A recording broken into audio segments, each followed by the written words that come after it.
What we also need in our high octane offense are receivers. Do we have them? Yes, please. Yeah. Now we're gonna start off with obviously the biggest names. The guy who was in the Biletnikoff Award, number 13, David Sills, number 13. That I feel like that's a number you should already know. Biletnikoff. Yeah, Biletnikoff. Dude had 18 touchdowns last year and was sitting at the ceremony for the Biletnikoff Award. Robbed once again, just like Stedman Bailey. Absolutely. But this dude can ball. But we have a whole receiving core that I feel like is more than capable.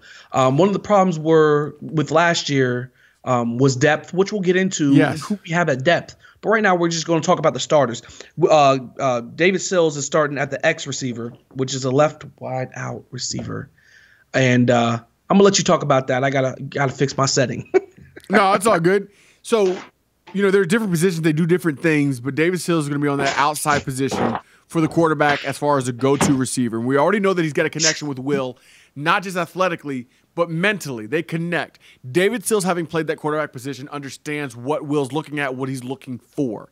And Will understands what Dave is looking for because they have that bond, that connection as far as the friendship's concerned. We saw it last year with the 18 touchdowns. Sills is not necessarily the most athletic receiver on our team, but he's the guy who gets it done, and he's very short-handed when it really, really matters. Was he perfect last year? No. Our receivers did have issues dropping the ball in critical situations.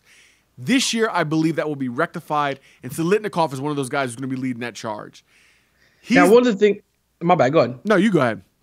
Now, one of the things is Biletnikoff balled out, and in Drake, one of Drake's songs, he says, "I'm the only one to get the job done. Don't know another person who could cover for me." David Sills was a Biletnikoff Award finalist. He can feel like that, but the only problem is on this team he can't because we're filled with so much talent. The next guy we're going to talk about is number 12, Gary Jennings, who actually led West Virginia in receptions and yards. Yeah. He had 97 catches, and that didn't just top West Virginia. Quietly, he led the Big 12 in receptions. He did. He had 1,096 yards. Maybe he didn't. He only had one touchdown compared to David Sills' 18. But this dude, for every sense of the word, was Will's go-to outside the red zone. And that's what we have coming back. Yeah, especially on conversions. If you look at him, the guy, I think he bench presses 400 pounds. Beast. So explain to me how you're going to press that dude as a defensive back, right? He's ripped to shreds. Not only is he ripped to shreds, he's very, very intelligent. So he, again, understands the offense. He understands where he's supposed to be, when he's supposed to be there, how he's going to get there. Big receiver. Yep. He's a big guy. He's a short-handed guy, and he's hungry because he only had one touchdown last year. So, again, there's room for improvement. And he, as David Sills is on that Biletnikoff watch list. So the nation has taken notice of who and what Gary Jennings is. G-Man, representing for that old gold and blue. We can have confidence just in those two by themselves, but they're not alone. We've got more. Who's that third receiver, Jay? So we got 12 and 13, 12 Gary Jennings, 13 David Sills, but we lost to K-Ron last year. We know what K-Ron did, that fighty, that grit, that grind. And yet Spav talks about this next guy. He says he's going to be a great replacement for K-Ron. Who we talking about? Number 1. When you see number 1 run on the field, he's that boy from Alabama. He transferred. He's now up here and dubbed the TJ Simmons. TJ Simmons, if he was a defensive player, we'd be saying nothing but he's a dog. TJ Simmons is athletically gifted.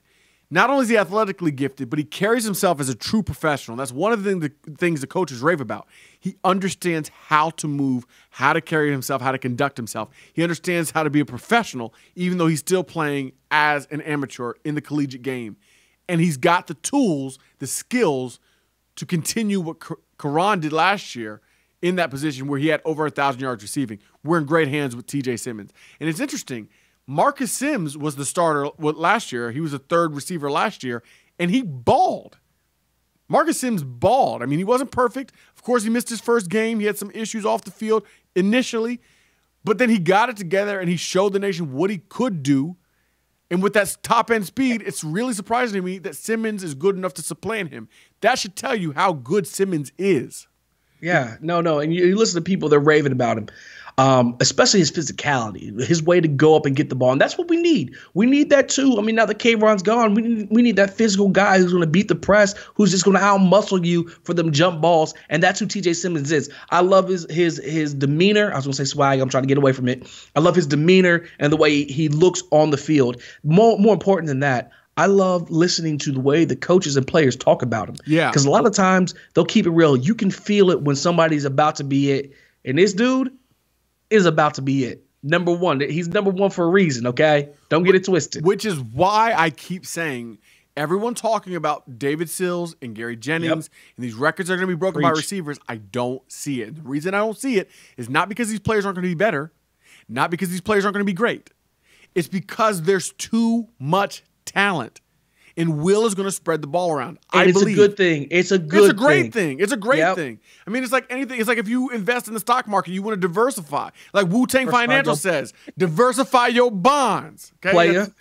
Player. That's all we're going to say. Wu-Tang Financial, diversify your bonds. And that's what Will's going to be doing on the field. He'll be diversifying them bonds from 12 to 13 to 1 to 8 in Marcus Sims. Then, number 8. I was going to get that number 8, Marcus Sims. 35 receptions, 663 yards, 5 touchdowns, but continue on beefing. And he's also on the Paul Hornung Award watch list, which Tavon Austin won in his last season with WVU. So Marcus Sims got the skills to pay the bills. The dude's legit. He's real. TJ Simmons being the starter over him does not mean he's not great. It just means we're going to use him in other ways. But that ball is going to get passed around. And eventually, not this week, but next week, we're going to talk about tight ends. And we've got tight ends also. On top of the fact that we got a running game, which we will get to also. I don't see the receivers breaking records like they did last year or getting close to breaking records like they did last year just because there's too much depth, there's too much talent, which is what we love. That's part of why King Reggie's not here. That's why Reggie Robertson's gone. That's part of why it is. I mean, that's part of why it is. Yeah. And that's okay. Like, I get it. But that said, this is the problem you want to have. You want to have the problem where you're trying to figure out how can you keep everybody happy because we've got so much talent. Because talent creates mismatches. When you have mismatches, you have the advantage. When you have the advantage, we can win football games. And that's what we're looking for. And it creates competition, during the summer. Yeah. But here's the thing. We talk about the big receivers. We talk about David Sills and TJ Simmons and Gary Jennings. I mean, these guys are big and physical. We talk about Marcus Simmons, who can spread the field, who take the top off the defense. He can do that. What about the in-between? What about the jitterbug? What about the Darius Raynaud? What about the Jock Sanders? Who do we have down there? Little slot bubble screens. Who you got? Well, Tevin Bush at number 14, which is interesting. Number 14. Let's emphasize that. Number 14. When you see number 14 out there, that's my boy Tevin. Just Tevin. You don't know what you're going to get out of Tevin either because he can play receiver, he can play running back, which is what he was originally recruited as. But they can put him there in that slot position. They can throw the ball to him out of the backfield. They can give him the ball. There's so many different things they can do with Tevin. The man is a spark plug. And he just put out a tweet, or it was on Instagram, that now is his time. He believes in himself.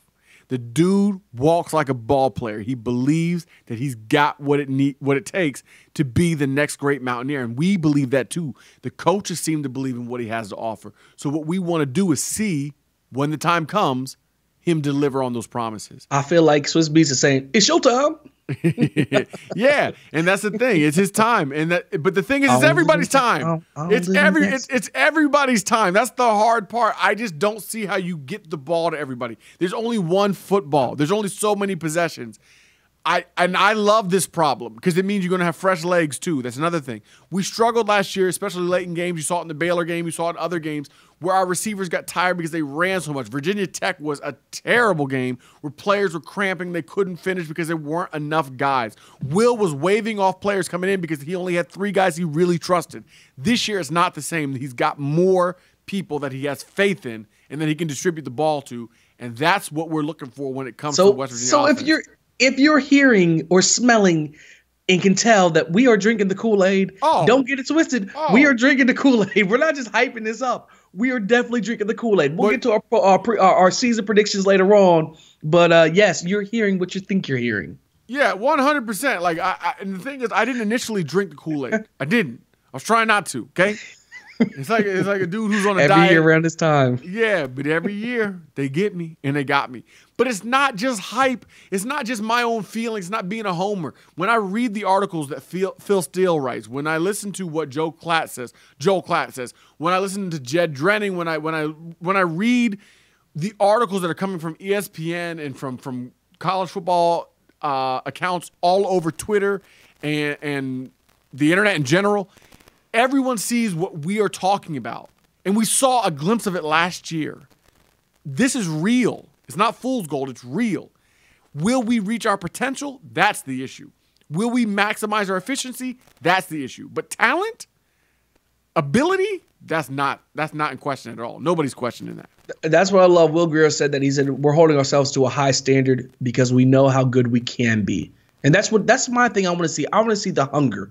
I want to see how hungry these guys are once they get on the field. It sounds like they're hungry. The coaches sound like that's what they're seeing. People who are reporting sound like that's what they're seeing. I want to see the hunger once they get on the field, and I think that's what we're going to see. The other thing is, like I said, we talk about every year how everybody says next man up, next man up, next man up. One of our problems last year was with depth. So who do we have coming in as backups at receiver? I'm going to throw out some numbers, some names. Brandon, if you feel the feel, you can hop in there. One of the big ones is number 82, Dominic Maiden. Maiden Cali. I could throw him, that senior. That's right, California boy. We also have freshmen. Like, we see highlights of these freshmen, and we think we can't wait to see them on the field. Well, if you see number 89, that is your boy Dylan Spalding, the guy from Virginia.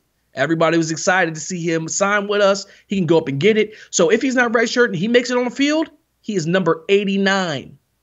Number 83, another freshman, Bryce Wheaton. We know we're high on this class. We know we're high on these receivers. You see number 83 come through? That's the dude, Bryce Wheaton, that you've been reading about. Also, this one I'm super excited about. I don't know if we're going to see him on the field because we're so deep as in starters.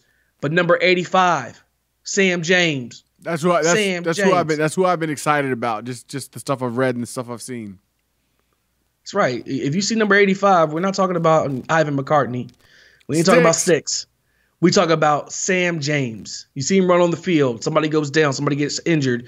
They need a spark. You see number 85 run on, Sam James. Also, we don't want to forget about the West Virginia-born boy, Drew Bowen. Yeah. He's number 19. The only person I can think of that was ever number 19, and maybe not even West Virginia, but I think about actually was Vaughn Rivers was 6. No, Vaughn Rivers went 6. Was it? No. Yeah. He was 19, wasn't he? I think so. I think so too. Tell us if we're wrong, okay? Get on Twitter, tell us if we're wrong, okay? We know you're going to, so just do it. That's on me. Either way, Drew Bowen, number 19, West Virginia born. You see number 19 run in, you throw up your 304s. That's the point. Yeah. Drew Bowen. And last but not least, the guy I'm going to mention is the senior. We've dubbed him Crest Virginia. We've all heard about him. We know him. Will Crest. We've been talking about him for 15 years. Feels like he's been here forever. He really has. Oh, my. From quarterback to receiver, William Crest.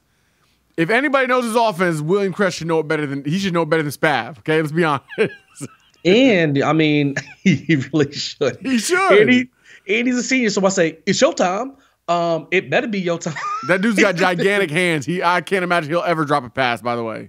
Number 16, Crest Virginia, Will Crest. So there you have it, the receiving core that doesn't include the tight ends. A lot of numbers. Listen to this, get up on it, because when you see them people run in, you don't have to scramble for your program. We're ready for them. The quarterbacks, the receivers, we're going to know who they are. So when they score a touchdown, we can hail West Virginia, as the band is playing, as the band stays rocking till them horns go down. West Virginia. That's what I can't wait to hear, man. But that's it. Ready for that raspy voice. Thank you for watching the Hail West Virginia podcast with the Raspy Voice Kids. We want to thank Shrinkables for their partnership and their support. We want to thank Sandwich U, the king of the fat sandwich, located on 461 High Street in Morgantown. We also would like to thank Swill Dog, the makers of the finest hard cider in all of the world. And once again, as always, we thank Astorg Auto of Charleston for for being who they are to us, but also to the great state of West Virginia. Thank you.